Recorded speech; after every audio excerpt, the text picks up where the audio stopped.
Hello and welcome, everybody. Thank you for joining us from around the globe on our info session for our upcoming Michigan Ross CXO Leadership Program.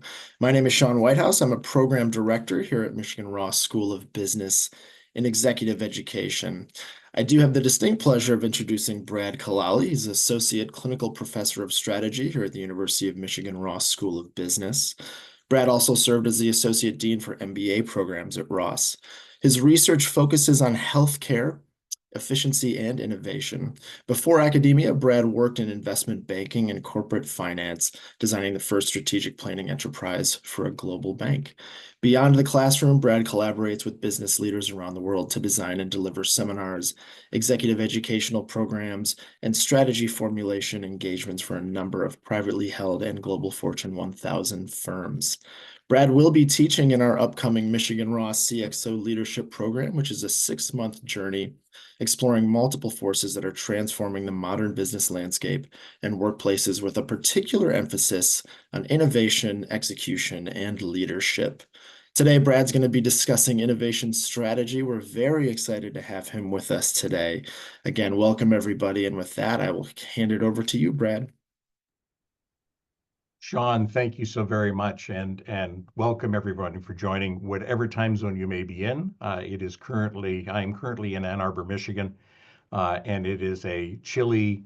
You can tell that I'm a Canadian by birth because I'm not going to use Fahrenheit. It is a chilly, about -10 here currently, and I'm excited to join you and just to provide a little bit of a taster, if you will, about what we think of in terms of innovation strategy. As Sean said, my focus in terms of my research and my practice areas are around innovation and service delivery in healthcare services.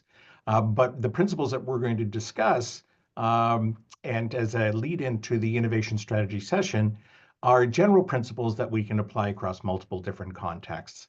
And I just wanted to give you a sense of what we think of and what we will be covering in an innovation strategy session. Now I'm going to share my screen, and the slides that I will share today, we will make available to everyone later on. You're welcome to use them as well and to ponder those. But I want to start by saying something that is typically, especially for those of us very much focused on innovation, is typically viewed with some degree of suspicion. Now, don't run away on this session. And the suspicion is, innovation, it is true that innovation change is absolutely crucial in order for survival. There's no question, and not only survival, but competitive advantage. But to focus just on innovation strategy by itself is missing part of the larger picture. Now, that's not to say innovation is not important. Of course, it's incredibly important. But the question I would want to ask is, we're innovating with the goal of achieving what? We have to be able to have that level of focus and choice in the context of our broader organizational strategy in order to focus our attention and our limited resources, which include capital, financial capital, which includes physical capital, which includes human capital, and which I like to refer to as attentional capital. How much time we can actually focus on particular matters of innovation and change. So I will talk about innovation strategy, but I'm going to couch it in, and our session will be focused on how does this fit with our overall strategy. And for those of us joining us who are desperately focused on, in fact, their responsibility is going to be around innovation and change, what matters here is how you're able to sell and connect and mobilize energy inside your organization to actually get new innovations implemented and creating new value. In order to do that, you have to connect it to the broader strategy. So I'm going to go ahead and share my screen and some slide presentations. And forewarning, we're going to actually have a quiz. I shouldn't say a quiz, but I want your feedback on a particular item. So we're going to focus, shared screen is there. I apologize if I'm shifting my glance. I have a second screen over here. I'm not trying to avoid eye contact, even in 2 dimensions with everybody. So innovation strategy. So we have about 10 slides. I want to use some examples and give you an idea about where we're headed with this session. So here's a survey. You have a QR code in front of you. You can use your phone, take a click picture of it. This is non-traceable, no cookies, no nothing. I'm using a service called Slido. Here is let me just quickly move to, if you can see the QR code, I will then move over to the actual survey.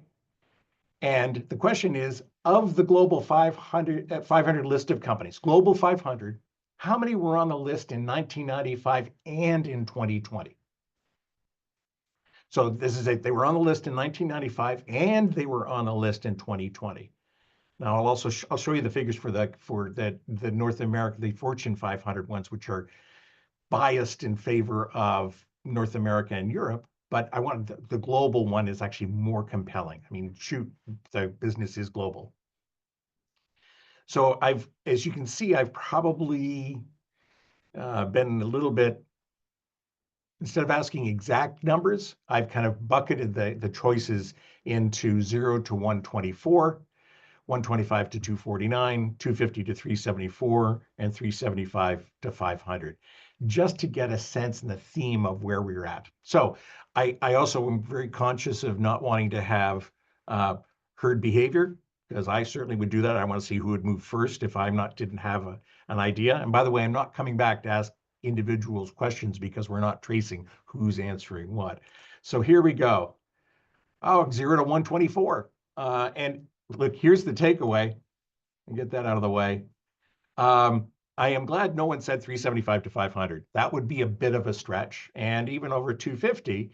So the vast majority, and we've got some individuals participating in, it's like saying 0 to 124. And that's not too far off. But it's not, it's also not the case that if you were on the list in 1995 that you were doing poorly if you didn't make the global 500 in 2020. But it does speak to this issue of disruption. So let me then move forward and come back to my presentation. So this is a very busy slide. I recognize that, and it's maybe small, but especially if you're connecting on mobile.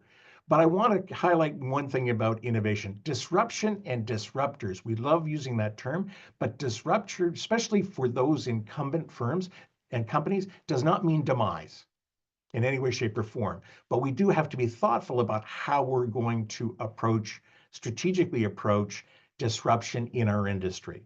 When I think of disruption, I'm thinking about kind of new business models, new ways of creating value in the market and being able to capture that value for greater profitability. So I think about what is the changes in technology, what are the particular needs in healthcare. I think of disruption as a standpoint is what is remote telemetry in individuals' health. Everything from a watch to a ring to remote monitoring of diseases and conditions in order to avoid going into the hospital. That doesn't mean hospitals are going to go away. But if you look here, Fortune 500, so this is the North American, European centric version, 198 made both lists. 42 of them dropped out. 214 were sold or merged with other companies. But what's interesting here is only 35 of the Fortune 500 in 1995 went bankrupt. So companies live on, they live on in different forms. And so sold or merged with other companies may mean they're innovative as well. It just may mean the nature of the market has changed. So it's also the case that in the 2020 list, 231 were also around in 1995, but they grew. What's interesting down here is that only 17 of the 2020 of the firms in the Fortune 500 in 2020 were launched after 1995. So this tells a story of adaptability and responsiveness to changing market conditions and certainly technology.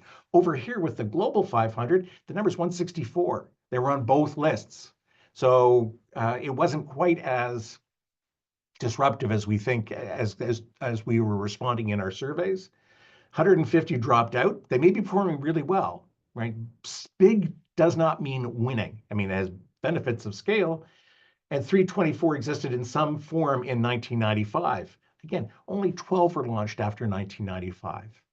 Only 12 were launched after 1995. So the notion that somehow that the world is being turned upside down by new companies all the time is not necessarily borne out by the data that we see. So the question that becomes is, how do we, as we are leading our businesses, think about disruption? And how do we think about responding to changing technology, innovation, and disruption?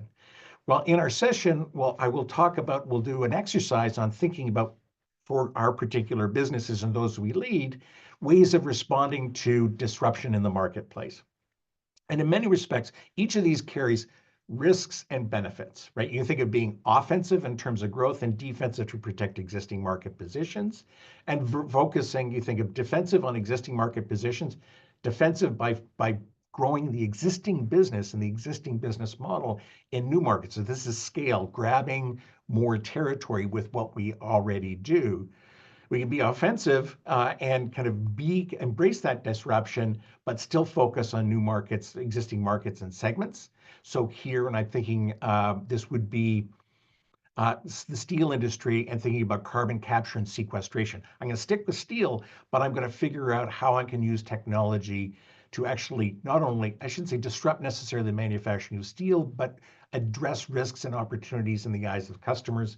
And then fighting back, let's say the steel industry going into aluminum or composites in manufacturing, which would be quite a stretch. So we'll tackle some of these questions about how to respond to disruption in our session.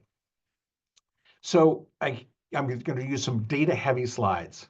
And I'm going to expand it just beyond the big companies to then companies in general. So this is work from Rita McGrath, my colleague at Columbia. She looked at a randomized sample of over 4,800 globally publicly traded companies with market caps over $1 billion. And the question was, what percentage exhibited 5% annual revenue growth between 2004 and 2014? It was only about 8%. And we're interested in growth. We're interested in growth and profitability, both of them. Okay. For those companies, what percentage also exhibited 5% annualized net income growth over the same period? It's only 4%.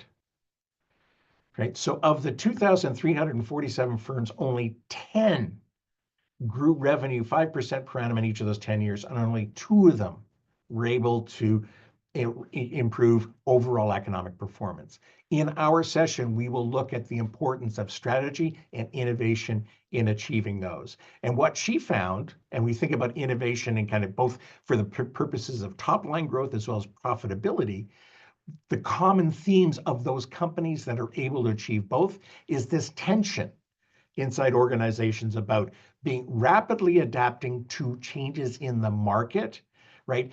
And the importance here is making many small bets and trial and error, not bet the shop on one big thing. They actively involve acquiring new capabilities, either through acquisitions of other companies or hiring new human resource talent. And the notion of innovation and the innovative mindset, kind of, if you will, think of being able to challenge assumptions, is built into everyday aspects of the business. It's not about just operational efficiency, is how might we do things differently? So that's a cultural question. And but they also value stability. They want to retain high performers. There's a high level of strategy. High level strategy is relatively stable. So it's not about, oh, I think we're going to go here or here or here. It's here's what we're focusing, here's what we're trying to achieve. How do we get better and do things differently?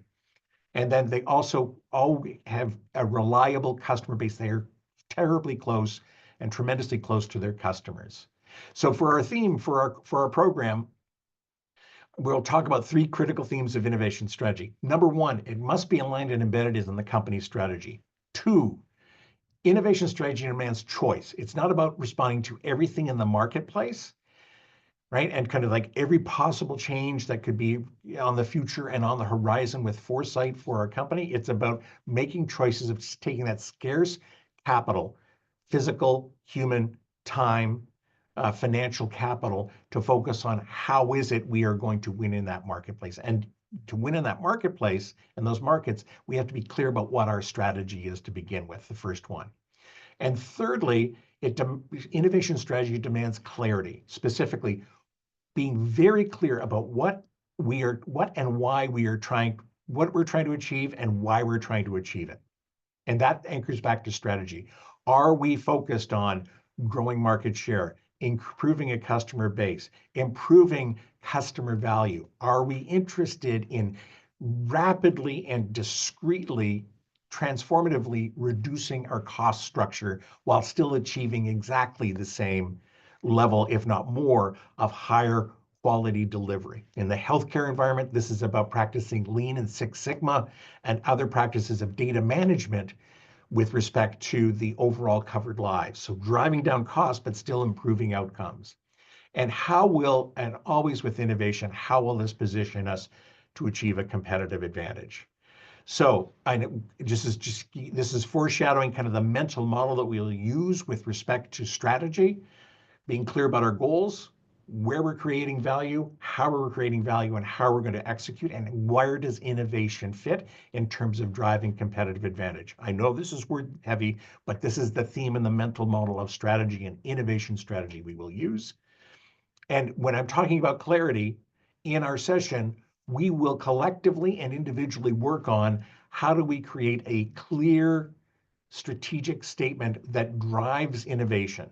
And in order to make that for our organizations, we have to be clear about what objectives we're trying to achieve, the scope, who and how who we're providing value for, and why this innovation is so crucial to create more value, and what is the source of our advantage. How does innovation actually drive that advantage? How does it make us different, more efficient, creating more differentiated experiences for our customers? And you'll hear that common theme throughout, being outside in, focusing on customer value creation. And just to give you an example of how innovation and kind of a disruptive marketplace is so crucial to company success. And again, the focus of why we innovate. There is a company that was started, there's an Estonia unicorn called Tassify, it's now called Bolt, that actually was beating Uber in shared mobility throughout sub-Saharan Africa, oh goodness gracious, for the better part of 3, 4, 5 years. And this is a small organization, but it is in 27 countries, 50 cities, and this is about 4 years old, but now Bolt is much larger. And Uber, of course, far dominates. But in Africa, Bolt has actually was remarkably successful in focusing on 12 cities, has 2.4 million users, where Uber was in 13 cities but only had 1.3 million users. Okay, technology is important and crucial from the standpoint of innovation. And innovation is about leading to value creation and understanding the market and the consumers and the structure of that market. And so what Bolt was able to do is recognize that the vast majority of mobility in many parts of sub-Saharan Africa is based on bodas and scooters, right? And in addition, they were the first to kind of implement direct electronic payments rather than requiring drivers or riders to actually have bank accounts. Where Uber came to the market with its existing business model and frameworks to try to kind of create value. So it's not a question of technology and scale winning, it's a question of understanding what the market is and the needs of that market. And if we think it from a more global standpoint, Uber and Ola in India battling it out, having different perspectives in terms of affordability and price points. But it's not just shared mobility, because that's really not the industry. Because the industry, well, it could be shared mobility. And Blue, which is a startup in Bangalore looking at EVs and the use of particular EVs, that's a particular strategy based on innovation and a perceived customer value around environmental footprint. But it's a just shared mobility, because if we look elsewhere in the world, we look at Didi in China and Gojek headquartered out of Indonesia. These are companies that originally started as shared mobility companies, but the morphing and the innovation that's required and the technological backbone, it's not so much the shared mobility as it is a demand platform. Now, I've had the good fortune of doing business a number of times and traveling to Jakarta numerous times. And I've been on Gojek scooters and the like, and it's like 2 thumbs up. But what I really like about Gojek is I can get my coffee delivered in the morning. And then before you know it, then I can get insurance. And then I've got an on-demand platform. And then, as an example, then I can do my shopping. And in India, where we now have Namayatri, my apologies for my poor pronunciation, which is, if we're looking at the open source and on-demand network, right? This is a mobility company that is going to be not charging fees both and commissions to riders and also to drivers, but this is a platform, right? This is an on-demand platform and network technology to create value in the market to improve not just mobility, but also to improve daily lives and reducing friction in the market. So it's not about mobility. I mean, it is about mobility, but it's actually about how do I create an ecosystem around demand.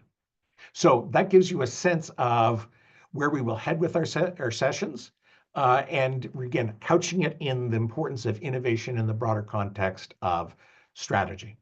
Sean, hopefully that was helpful. And let me stop sharing my screen. And if you have some questions and that have been submitted and moderated, I'd be happy to answer them. Yeah, that's perfect, Brad. Thank you so much. I think it's such a great teaser of sort of some of the themes we're going to touch on in our upcoming program. So I do have a few questions for you. First of all, when we're thinking of innovation strategy, how can we leverage data analytics to sort of Mm, inform our innovation strategy a little bit more effectively?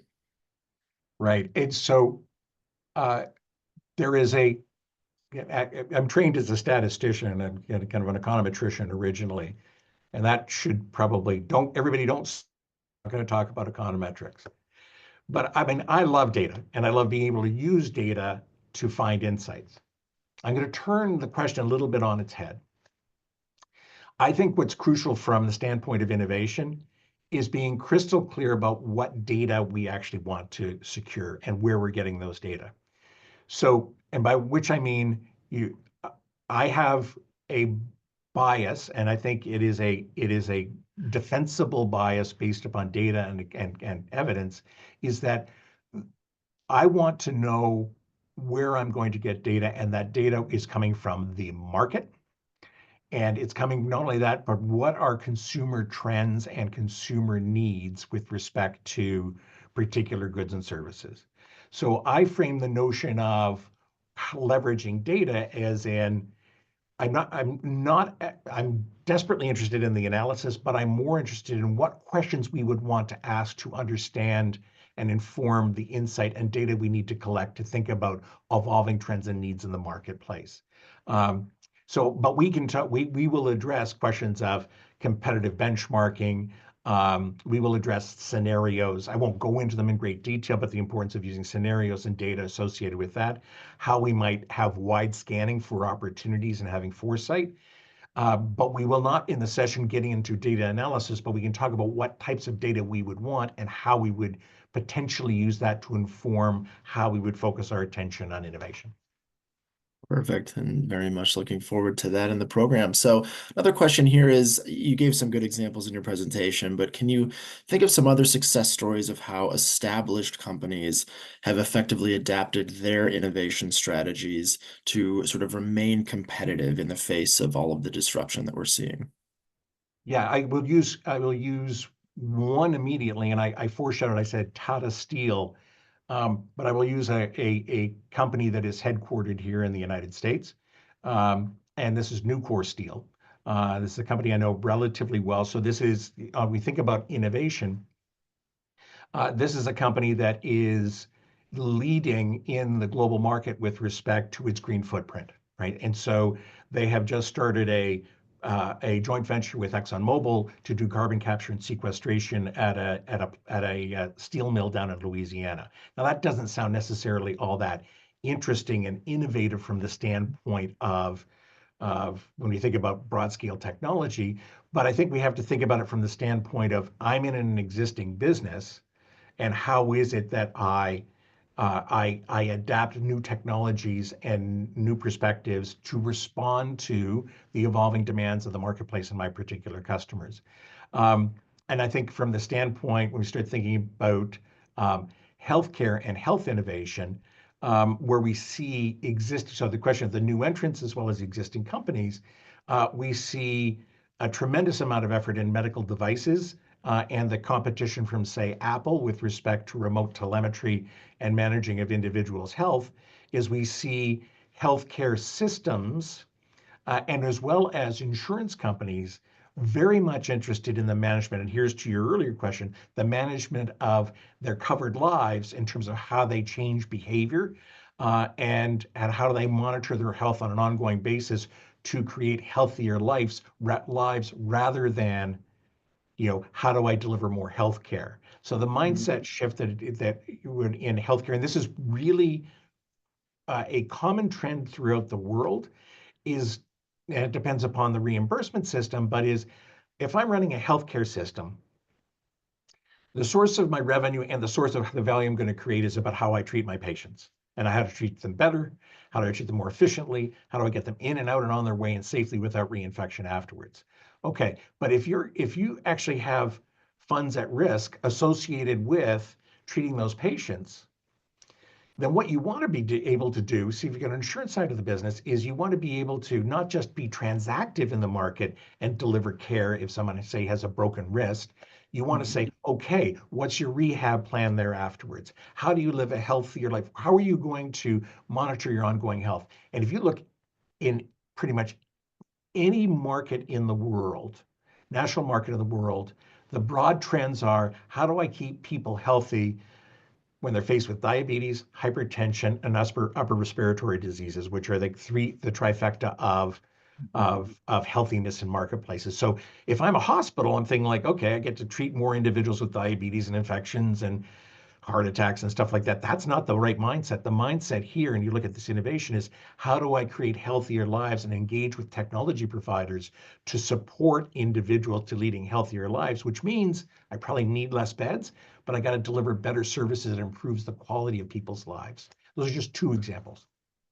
Absolutely. Thank you. So finally, as we kind of wrap it up here, a big theme of this program is really going to be in leadership development. Mm. What are some of the critical leadership qualities and skills that are necessary to drive that successful innovation within an organization?